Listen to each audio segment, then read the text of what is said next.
You're listening to EFT Radio Online, where we explore meridian tapping techniques for self-help and peak performance. By listening to this audio, you agree to the disclaimer located at eftradioonline.com/disclaimer. If you'd like to get the schedule of all the upcoming EFT radio shows and access to archive shows, please visit us at eftradioonline.com, where you can subscribe to our free newsletter.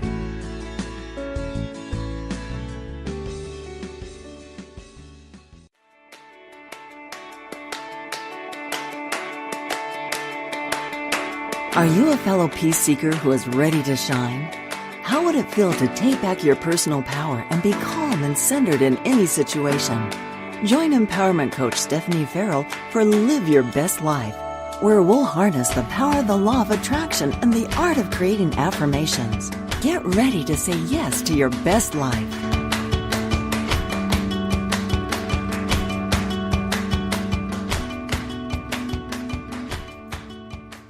Welcome, fellow peace seekers. This is empowerment coach Stephenie Farrell.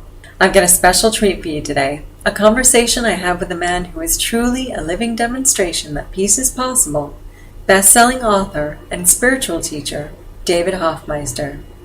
I was fortunate enough to have a conversation with David the other day about his book, Quantum Forgiveness, Physics Meet Jesus.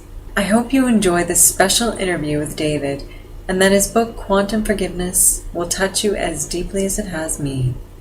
Namaste. So welcome, David. I'm thrilled to have you on the show today. Great to be here. Absolutely wonderful. Your book, Quantum Forgiveness, really touched me at a deep level. And I really encourage everyone out there who's on a spiritual path to get their copy. And in fact, if you go to the internet and you type in your web browser, David Hoffmeister, that's HOFFMEISTER.com/QF gift, you'll actually be able to read the first 2 chapters for free. So don't miss out on that opportunity, folks. I know you'll love the book just like I did. So, David, can you tell me what is quantum forgiveness and why did you decide to write this book? Well, I think I would say quantum forgiveness is really, it's a way of looking on the world where you experience a unified perception, a sense of wholeness and completeness, just a feeling that everything is working together for the good, that everything always has been working together for the good, and it was just a distorted misperception of linear time and causes and effects in the world and the things that most of us believe and were raised with that was blocking this glorious experience of unity.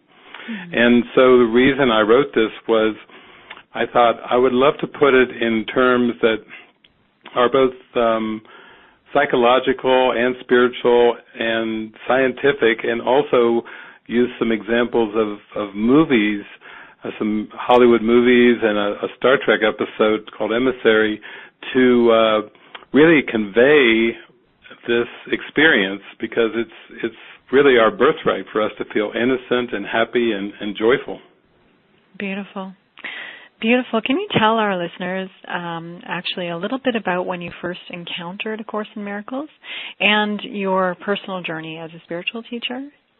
Yeah, I first came across A Course in Miracles back in 1986 at a humanistic psychology conference out in Southern California.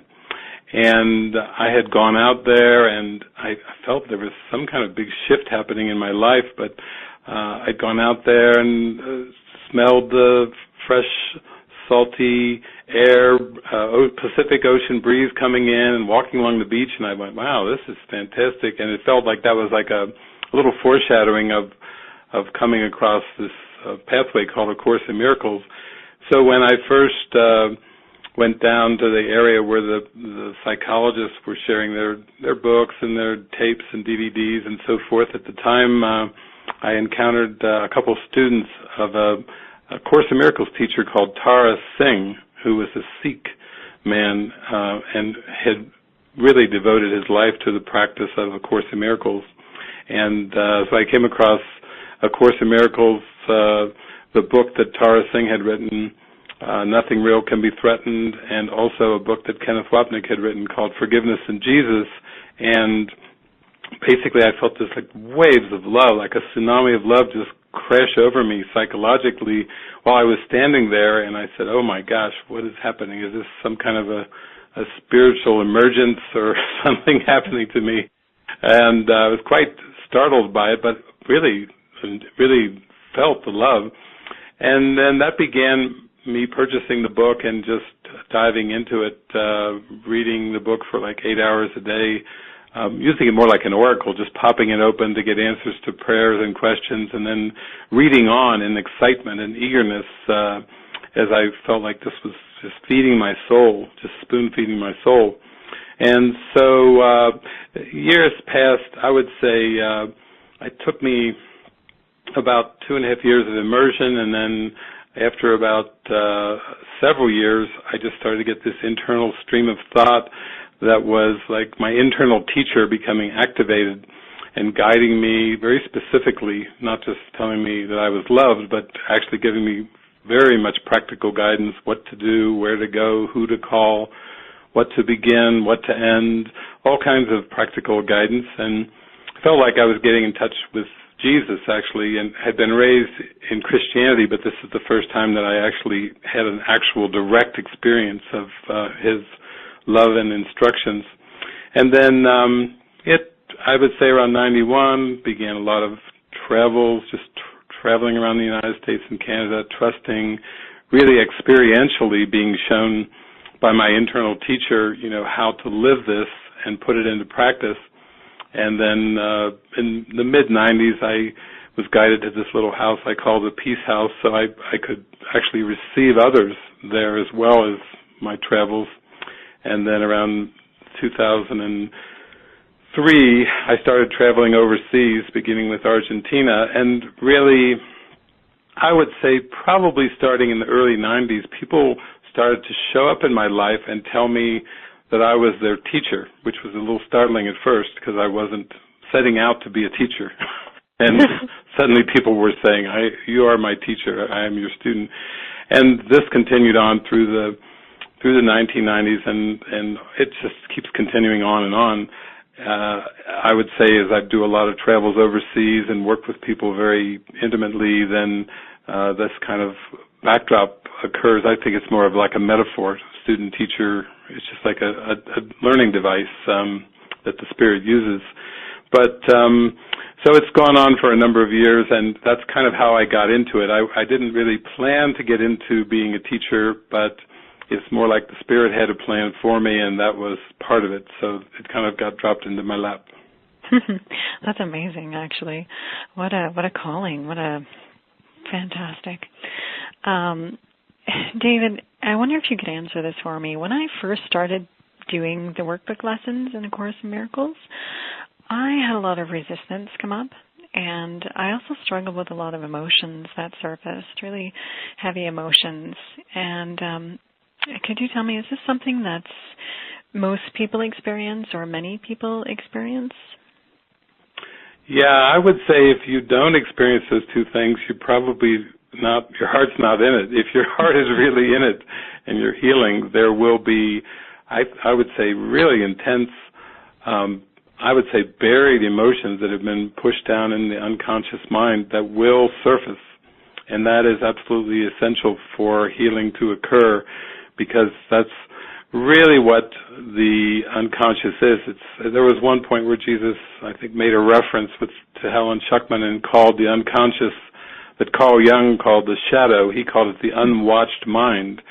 So you might say that there are thoughts and feelings that you're aware of, and then there's lots of thoughts and feelings and beliefs that you're unaware of, and lots of assumptions. And the unwatched mind is going to start to come more to the surface of consciousness during the healing process. And resistance, I've dealt with that for myself for many, many years, and I pretty much everyone that I know who goes on the spiritual journey deals with quite a lot of resistance over many years. There's people like Eckhart Tolle who have like a park bench experience where there's a sudden and dramatic shift in consciousness and awareness into more of the sense of wholeness and the universal experience. But that's very, very rare. Most people are given more of a slowly evolving curriculum that has a lot of darkness coming up. So as I've traveled around the world, I've met many people on this journey, and most everyone talks about their resistance. It's actually Jesus is the only one I've ever heard who had a positive definition of resistance. I mean, when I first heard Jesus define resistance in positive terms, I was like, oh my God, this has to be an awakened mind to be defining resistance in a positive way. And he said, resistance is the ego's interpretation of progress and growth. And I thought, wow, because he's saying you are not an ego, and the ego is just kicking and screaming about your progress and growth. So I thought, that's amazing. That really helped me to go even deeper. Oh, that makes so much sense to me, David. The ego getting all riled up. Wow. And I wanted to ask you, because I do work with a lot of people who they really feel still very deeply hurt by some situations or experiences in their lives, but they really, really want to forgive. And I want to know how they can really trace that back to the beginning and let it go to find that forgiveness that they really want to experience or to have. Well, I think just the willingness to trace it back is so important. And even though I thought I had willingness, it just was that a lot of the darkness and a lot of this hurt and pain and these deep grievances, the roots run so deep into the unconscious mind that there was some point in my life where I just said to Jesus, there has to be a way to bring this stuff to the surface in a more rapid way. It feels like I'm just going through my daily life, it's coming up. But I said, is there a way to speed this up a little bit? Like, can I have a celestial speed up going on? And so he began working with me. You know, he would take me to the movies. He would take me to the video stores. He would take me to music stores to bring in all kinds of art and music and movies that would act as seemingly triggers for these deep buried emotions and these hurtful memories that I had, and I would start to have them come up, and then I would spend time in the theater if I could, or even in the car afterwards, kind of processing sometimes for hours, because it was so intense. But I would say that for people who really want to trace it back, that was part of my life's journey, was not only to go through the healing process, but to come up with the Spirit's help with many, many tools. And I was pretty much a graphic, audio-visual person. So I would get diagrams from Jesus. Like I would say, what does consciousness look like? You know, can you give me a map of the mind and a map of consciousness? So Jesus would have me draw out concentric circles, and he would talk about perception and emotions and thoughts and beliefs, and then he would talk about prayer and desire and like the core of the mind. So I drew them all out and made lots of diagrams, took lots of notes from Jesus, and eventually, just recently, they put them all on a website called levelsofmind.com, which people can actually go through the process step by step. And that was helpful.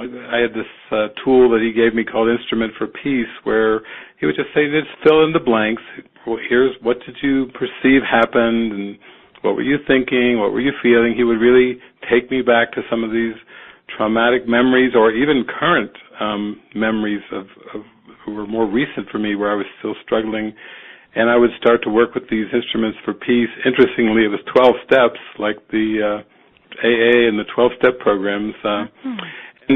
And so he would take me through these over and over and say, let's come back here, use the levels of mind diagram, use the Instrument for Peace. And then I started getting more downloads from him, like a movie watcher's guide to enlightenment, because I enjoyed movies. Recently I've said to people, I think I'm going to put down the music lover's guide to enlightenment, because I like music so much, and the music was so helpful for me in healing. But these tools came. A mystical mind training program came, and we put that online, and lots of recordings and so forth. So I think all those are very helpful in helping people relate to it. A lot of people find the Course in Miracles is very helpful, but the language is so difficult for them. They have reactions and resistances to the masculine pronouns, all the double negatives that he's using, Shakespearean iambic pentameter, blank verse. People are like, what is this, like Shakespeare meets spiritual enlightenment? What's going on with this? It's and what the heck are these double negatives in these sentences? Why is he doing that? Is he just purposely trying to torture me? And I would just laugh and say, no, it's his playfulness. He's just using double negatives because the whole metaphor is you're undoing what was never done in the first place.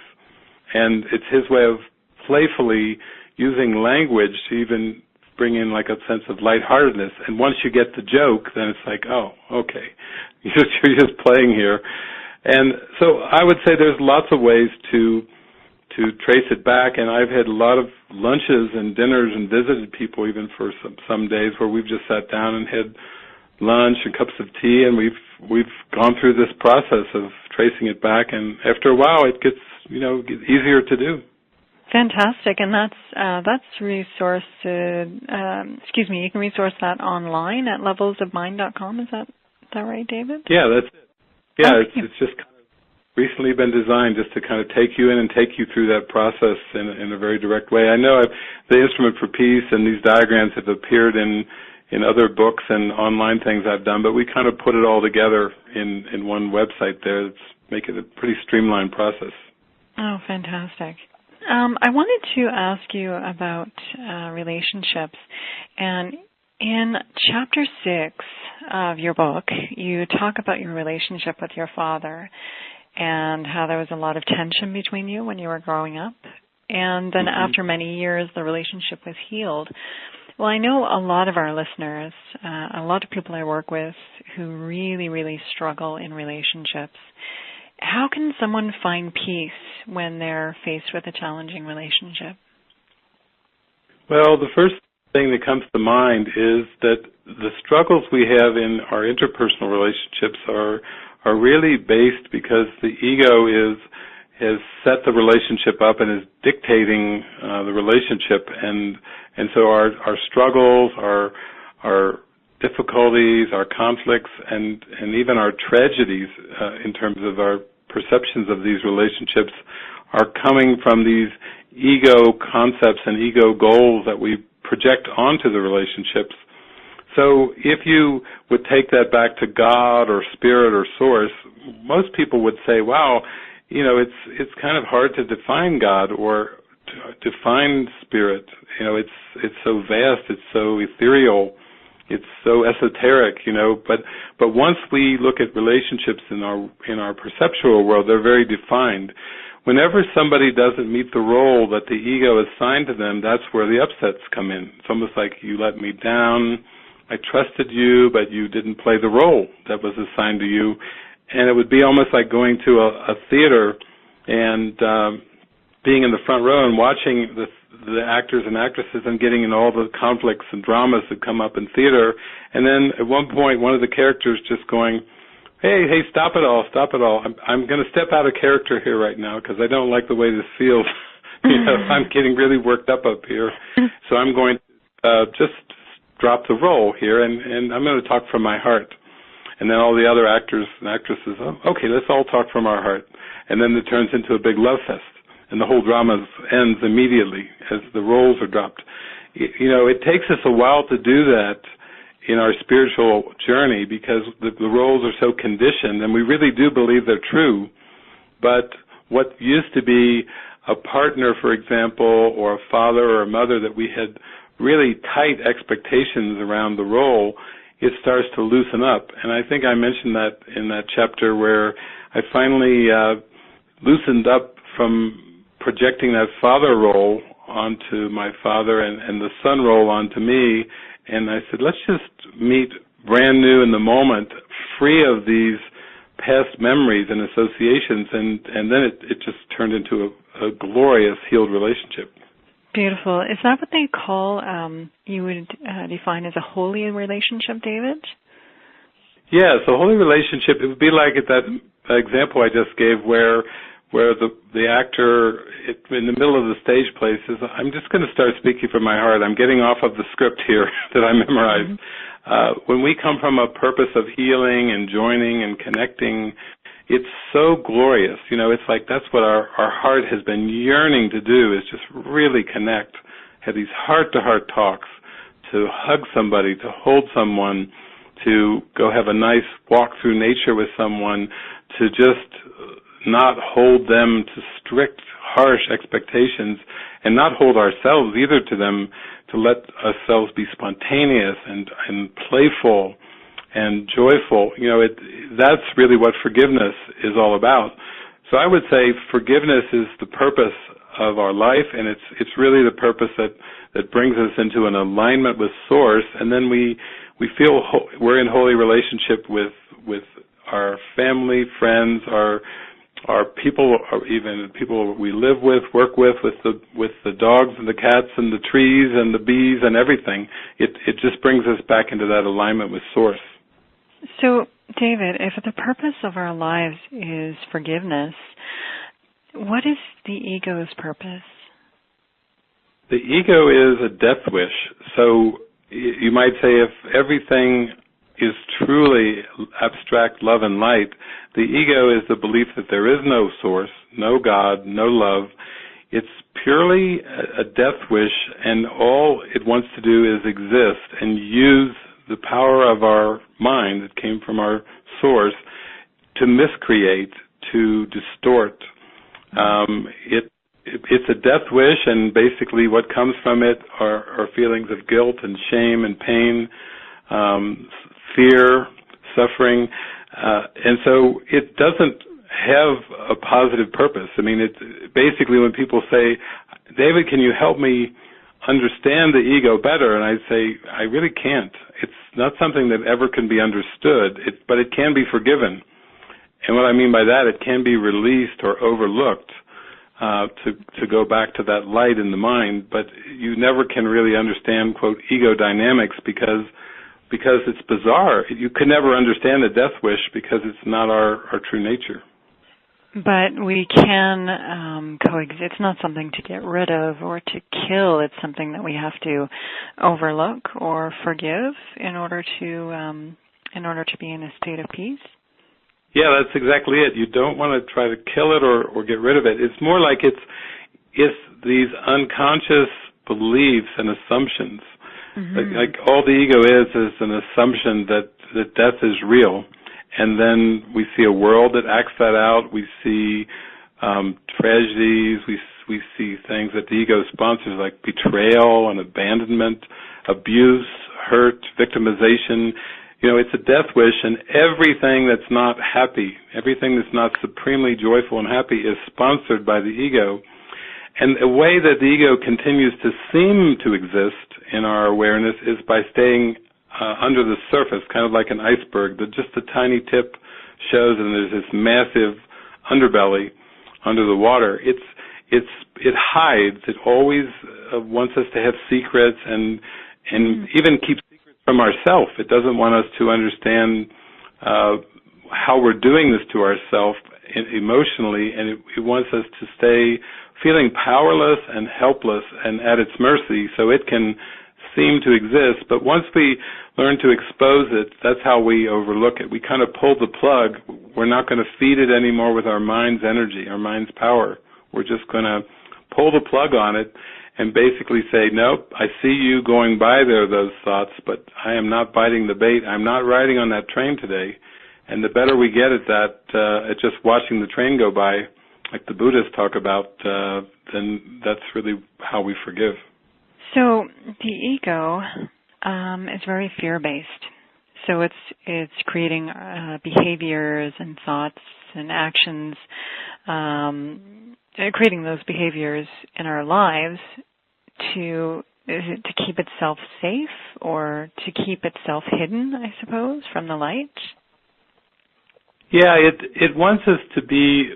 It wants to be like keep our mind as like a parasite. Like it wants to keep using the power of our mind to perpetuate its belief system, and then it projects out a world with all the characters that just act out the belief system.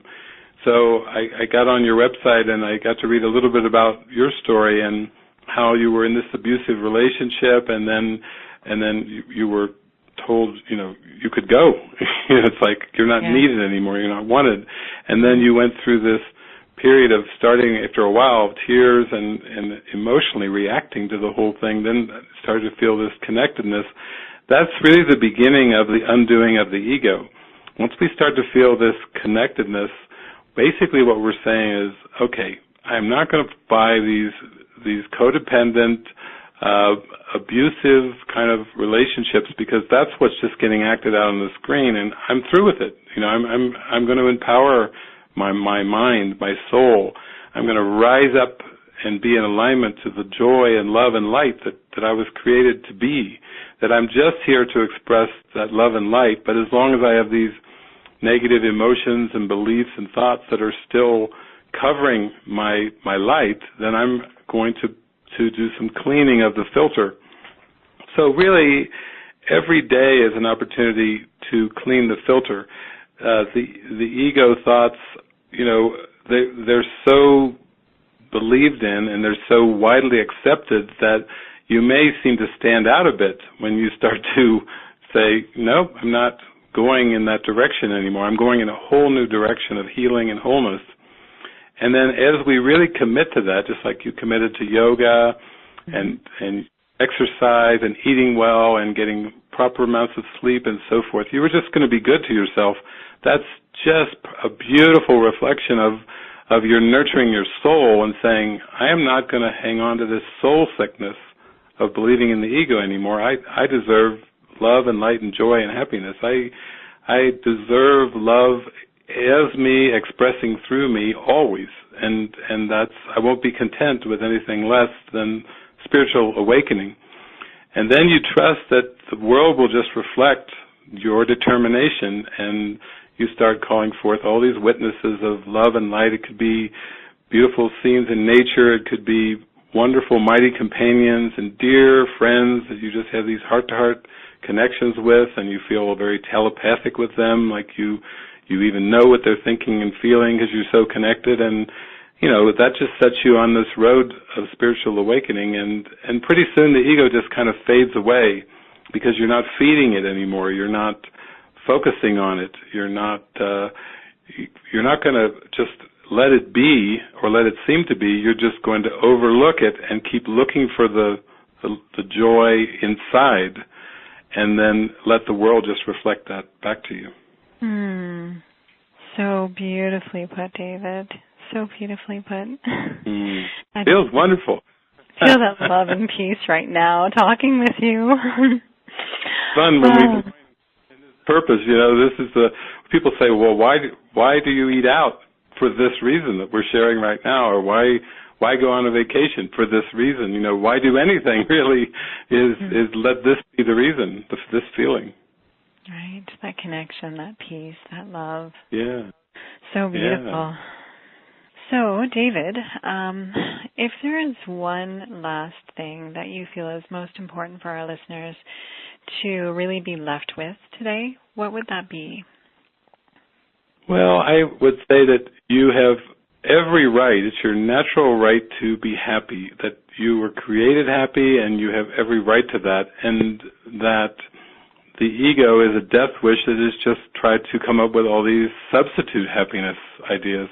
It's always generating a world and saying, oh, come over here, try this, and just get a little more of this and you'll be happy, and a little more of that.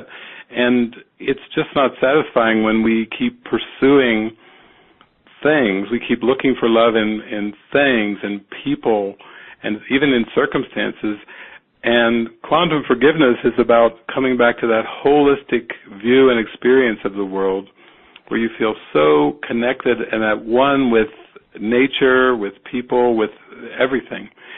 And that's where the happiness comes. It's not going to come about in the future when you get the right partner, or when you get the right amount of money in your bank account, or have the right amount of possessions, or the things that the ego is sponsoring, that's more like a hamster wheel. You just keep spinning and spinning and pouring all this energy and then wondering, wow, I'm still not happy, even though I've got achievements, accomplishments, and I got the partner that looked the way I wanted them to, and the right situation, and the right house, and the right everything, and it's still not bringing me happiness and contentment. So just the message is, you really deserve happiness, but happiness is inside you, and happiness comes through empowerment of your mind, and not from the drain of putting all your efforts into outcomes of the world. So important. So important.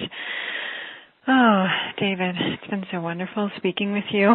It's beautiful. Like a breath of fresh air, we have these conversations. So I want to say again, folks out there listening, I really, really encourage you, whoever is on the spiritual path out there, get a copy of David's book, Quantum Forgiveness, Physics Meets Jesus.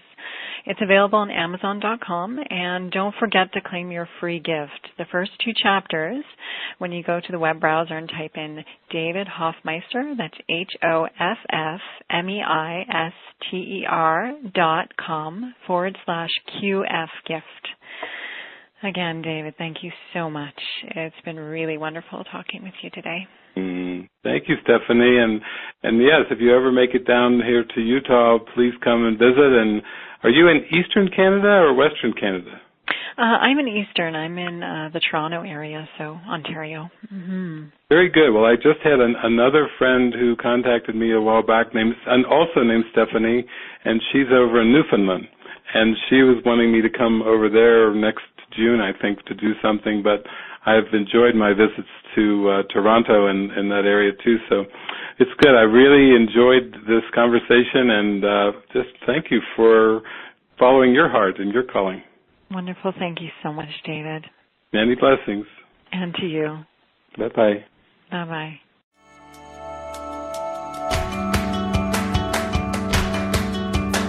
Hi, this is Coach Stephenie Farrell.